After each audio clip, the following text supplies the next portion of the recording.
Dostlar, salam. Bilirsiniz, məni həkim kimi şəkər mövzusunda ən çox nə təəccübləndirir? Şəkərin bu qədər normal görünməsi. Bir vaxtlar şirniyyat bayram idi. Konfet hər gün yeyilən bir şey deyildi. Qazlı içki gündəlik su əvəzi içilmirdi. Amma bugün şəkər demək olar ki, hər yerdədir. Çayda, kofedə, qatıqda, çörəkdə, souslarda, hazır səhər yeməklərində, uşaqlar üçün satılan məhsullarda. Və insan çox vaxt düşünür, mən çox şəkər yemirəm. Amma əgər gün ərzində yediyiniz məhsulların tərkibinə diqqətlə baxsaz, çox vaxt başqa mənzərə görərsiniz. Bugün sizə 30 gün şəkərdən imtina etdikdə bədəndə nə baş verə biləcəyini danışacağım. Amma sadəcə arıqlayacaqsınız deməyəcəm. Bu çox səthi yanaşmadır. Biz günbəgün baxacağıq. Beyində nə dəyişir? Qaraciyərdə nə baş verir? İştah niyə dəyişir? Enerji niyə əvvəlcə düşə, sonra arta bilər? Dəri, yuxu, bağırsaq, qarın şişkinliyi və əhval necə təsirlənə bilər? Və ən vacibi, niyə bəzi insanlar şəkərdən imtina edə bilmir? Bəziləri isə bir neçə həftəyə rahatlaşır. Bu sadəcə iradə məsələsi deyil, bu biokimya məsələsidir. Mən doktor Azərəm. Gəlin 30 günlük yolu birlikdə keçək. Əvvəlcə çox vacib bir şey aydınlaşdıraq. Mən burada meyvənin içindəki təbii şəkərdən danışmıram. Mən əsasən əlavə olunmuş şəkərdən danışıram. Ağ şəkər, şirin içkilər, şirniyyat, tort, peçenye, şokoladlı batonlar, şəkərli yoğurtlar, hazır souslar, qazlı içkilər, paketli fitness məhsulları. Yəni problem təkcə çaya atdığınız şəkər deyil. Problem gün ərzində hiss etmədən aldığınız gizli şəkərdir. Çünki bədən üçün bu şəkər çaydan gəldi, bu şəkər peçenyeden gəldi fərqi yoxdur. Metabolik yük yenə metabolik yükdür. Şəkəri kəsdiyiniz ilk gün bəzən qəribə keçir. İnsan düşünür, nə oldu mənə? Əsəbilik ola bilər, baş ağrısı ola bilər, yüngül halsızlıq ola bilər, əhval biraz düşə bilər, şirin istəyiniz arta bilər. Bu o demək deyil ki, siz zəifsiz. Bu o deməkdir ki, beyniniz alışdığı, sürətli mükafatı istəmir, tələb edir. Şəkər beyində dopamin sistemi ilə əlaqəlidir. Dopamin, istək, motivasiya və mükafat hissi ilə bağlı sistemdir. Siz şirin bir şey yediyinizdə beyin qısa müddətli mükafat alır. Əgər bu illərlə təkrar olunubsa, beyin buna öyrəşir. Ona görə birinci gün beyin sanki deyir, mənim adət etdiyim mükafat hardadır? Bu mərhələdə çox insan səhv edir. Düşünür ki, bu vəziyyət həmişə belə davam edəcək. Yox. Adətən ən çətin mərhələ ilk günlərdir. Bədən dəyişməyə başlayır, amma hələ yeni ritmə keçməyib. İkinci gün şirin istəyi çox vaxt dalğa kimi gəlir, daimi olmur. Bir anda güclənir, sonra azalır. Məsələn, günorta saatlarında, axşam çay vaxtında və ya stres olanda. Bu çox normaldır. Çünki şəkər yalnız qida deyil, həm də vərdişdir. Bəzi insanlarda şirin yemə yorğunluqla bağlıdır. Bəzilərində streslə, bəzilərində mükafat hissi ilə, bəzilərində isə sadəcə çay sadı ilə. Yəni siz şəkəri kəsəndə sadəcə qidanı dəyişmirsiniz. Gündəlik emosional mexanizmi də dəyişirsiniz. Bu mərhələdə ən yaxşı strategiya budur. Evdə şirniyyat saxlamayın. Özünüzü yoxlamağa çalışmayın. Bir dənə yesəm nə olacaq deməyin. Çünki ilk günlərdə qərarı aclıq anında vermək çətindir. Qərarı əvvəlcədən vermək lazımdır. Üçüncü gün bəzi insanlarda ilk yüngülləşmə başlayır. Hələ tam rahatlıq deyil. Amma bədən artıq başa düşür ki, əvvəlki şəkər axını gəlmir. Qan şəkəri dalğaları bir qədər sakitləşməyə başlayır. Əvvəl necə olurdu? Şirin yeyirsiz. Qan şəkəri sürətlə qalxır. İnsulin artır. Sonra şəkər düşür. Yenidən aclıq, əsəbilik, yorğunluq gəlir. Və yenə şirin istəyirsiz. Bu bir dairədir. Şəkəri azaltdıqda bu dairə zəifləməyə başlayır. İnsan bunu bəzən belə hiss edir. Sanki gün ərzində enerji biraz daha stabil oldu. Hələ böyük dəyişiklik gözləməyin, amma proses başlayıb. Dördüncü gün və sonraki günlərdə maraqlı şey baş verir. Əvvəl sadə qidalar dadsız gəlirdisə, tədricən dad dəyişir. Kök daha şirin gəlir. Pomidorun dadı daha aydın hiss olunur. Gilə meyvələr daha güclü şirinlik verir. Şəkərsiz çay əvvəlki qədər boş gəlmir. Çünki dad reseptorları həddindən artıq şirinliyə öyrəşmişdi. Şəkər çox olanda normal qidanın dadı zəif görünür. Şəkəri azaltdıqca beyin və dad sistemi yenidən həssaslaşır. Bu çox önəmli mərhələdir. Çünki insan ilk dəfə anlayır ki, Zövq almaq üçün mütləq şirniyyat lazım deyil.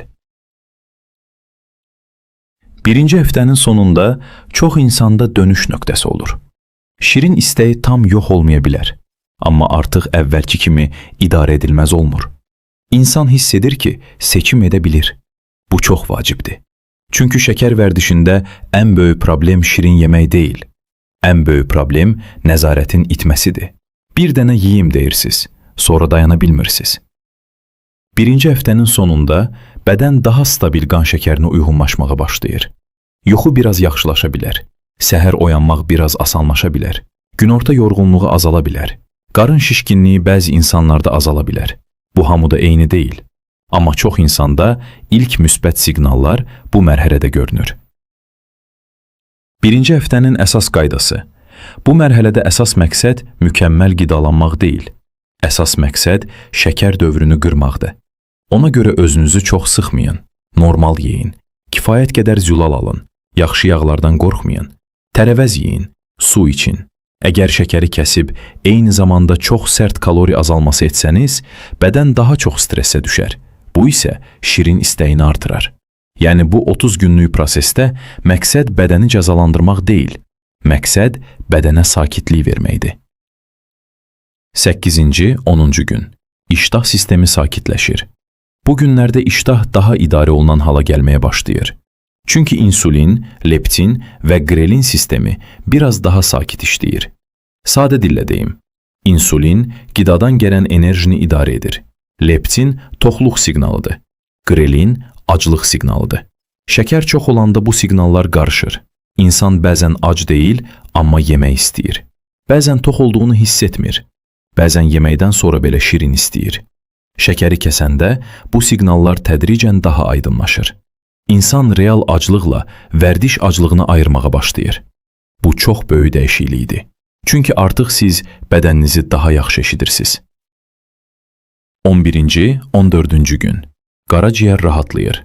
Şəkər, xüsusilə fruktoza, qaraciyər üçün ciddi yük yarada bilər.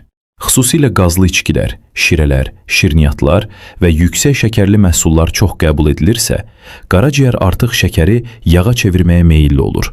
Bu proses uzun müddət davam edəndə qaraciyər yağlanması riski artır. Şəkəri azaltdığınızda qaraciyər yükü azalır. Bu bir gündə möcüzə yaratmır, amma 2 həftəyə yaxın bədən artıq daha rahat metabolik vəziyyətə keçməyə başlaya bilər. Bəzi insanlarda qarın şişkinliyi azalır, yeməkdən sonra ağırlıq azalır, səhər ağızda acılıq hissi azalır, enerji daha stabil olur. Bu əlamətlər hər kəsdə fərqli ola bilər. Amma qaraciyərin nəfəs alması real mexanizmdir. İkinci həftədə insan özünü biraz yaxşı hiss edir və düşünür, artıq problem yoxdur, biraz yesəm olar. Burada çox diqqətli olmaq lazımdır. Çünki beyin hələ tam yenidən qurulmayıb. Əgər bu mərhələdə yenidən şirniyyata qayıtsanız, əvvəlki dairə tez aktivləşə bilər. Bu, hər şey məhv oldu demək deyil, amma özünüzü aldatmayın. 30 günlük təcrübənin gücü ardıcıllıqdadır. Biraz səbr edin. 15-ci, 17-ci gün. Dad və beyin dəyişir. Bu mərhələdə çox insan maraqlı şey deyir. Doktor, əvvəl sevdiyim şirniyyat artıq çox şirin gəlir. Bu çox yaxşı siqnaldır. Çünki dad sistemi dəyişib. Əvvəl normal hesab etdiyiniz şirinlik indi artıq həddindən artıq görünür. Bu o deməkdir ki, bədən əvvəlki həddindən artıq stimuldan uzaqlaşır. Burada beyin də dəyişir. Dopamin sistemi daha sakitləşir. İnsan artıq hər emosional boşluğu şirinlə doldurmağa ehtiyac duymur. Bu çox vacib psixoloji dəyişiklikdir. Çünki şəkər bəzən aclıqdan çox duyğu ilə bağlı olur. Yoruldum, şirin. Kədərləndim, şirin. Özümü mükafatlandırmaq istəyirəm, şirin. Stres keçirdim, şirin. Bu əlaqə zəifləməyə başlayanda insan azadlıq hiss edir. 18-ci, 21-ci gün. Enerji daha stabil olur. 3-cü həftəyə yaxın enerji çox vaxt daha stabil hala gəlir. Səhər oyanmaq asanlaşa bilər. Günortadan sonra çöküş azalır. Yeməkdən sonra yuxulluq azalır. Fokus daha yaxşı ola bilər. Bunun səbəbi sadədir. Qan şəkəri dalğaları azalıb, insulin ritmi sakitləşib, bədən enerjini daha stabil idarə edir. Bu mərhələdə bəzi insanlarda çəki də azalır. Amma mən istəyirəm bunu düzgün başa düşəsiz. Şəkəri kəsməyin məqsədi sadəcə tərəzidə rəqəm azaltmaq deyil. Əsas məqsəd metabolik sağlamlığı yaxşılaşdırmaqdır. Çəki azala bilər, amma daha vacibi budur. Bel çevrəsi azala bilər, şişkinlik azala bilər, enerji arta bilər, iştah nəzarətə gələ bilər. Bunlar bəzən tərəzidən daha vacib göstəricilərdir. 3-cü həftədə yuxu niyə yaxşılaşa bilər? Şəkər yuxuya iki yolla təsir edə bilər. Birincisi, qan şəkəri dalğaları gecə oyanmalarına səbəb ola bilər. İkincisi, şəkər və gecə qəlyanaltıları kortizol və insulin ritmini poza bilər. Şəkər azalanda bəzi insanlarda gecə yuxusu daha dərin olur. İnsan səhər daha dinc oyanır. Bu hər kəsdə eyni deyil, amma çox insanda yaxşılaşma olur. Xüsusilə axşam şirniyyatı və gecə qəlyanaltısı kəsildikdə. 22-ci, 25-ci gün. Bədən yeni ritmə alışır. Bu mərhələdə artıq proses dözməkdən çıxır. Daha çox normal həyat kimi hiss olunur. İnsan artıq hər dəfə marketdə şirniyyat rəfinə baxanda daxili mübarizə yaşamır. Əvvəlki avtomatik davranış zəifləyir. Dad dəyişib. Aclıq siqnalları dəyişib. Enerji dəyişib. Beyin başqa mükafat mənbələrini daha yaxşı qəbul etməyə başlayıb. Məsələn, normal yeməkdən doymaq, gəzintidən sonra yaxşı hiss etmək, səhər dinc oyanmaq, işi fokusla görmək, öz bədəninə nəzarət hissi. Bu çox dəyərli mərhələdir. Çünki artıq insan başa düşür, mən şəkərsiz də yaşaya bilirəm. 26-cı, 30-cu gün. Nəticələr görünür.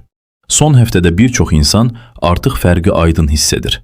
Bəzilərində dəri daha təmiz görünür. Bəzilərində şişkinlik azalır. Bəzilərində qarın daha yüngül olur. Bəzilərində enerji daha sabit olur. Bəzilərində şirin istəyi demək olar ki, yox olur. Əgər analiz versəniz, bəzi göstəricilərdə də dəyişiklik görə bilərsiniz. Məsələn, acqarna qlukoza, triqliseritlər, insulin səviyyəsi, qaraciyər fermentləri, bel çevrəsi.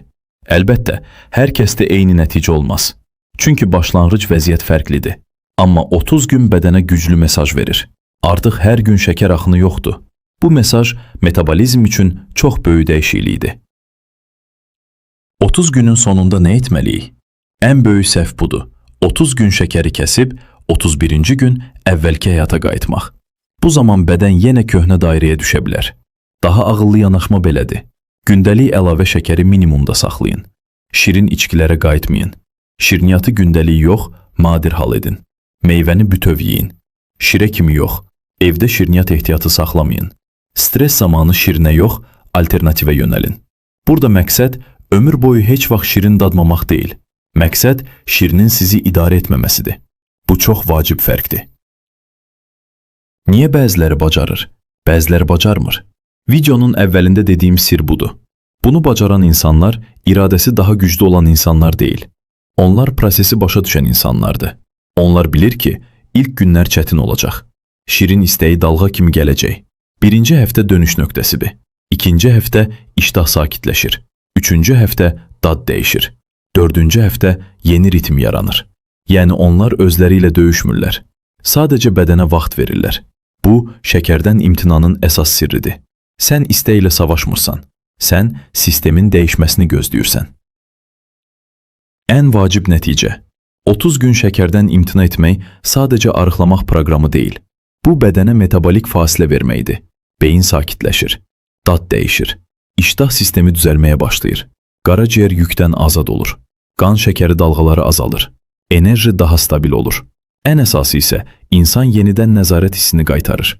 Şəkər həyatınızdan tamamilə yox olmaq məcburiyyətində deyil.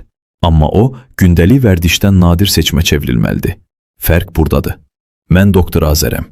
Növbəti videoda çox vacib bir mövzudan danışacağıq. Bel ağrısı. Disk yırtığı, yoxsa sadə əzələ?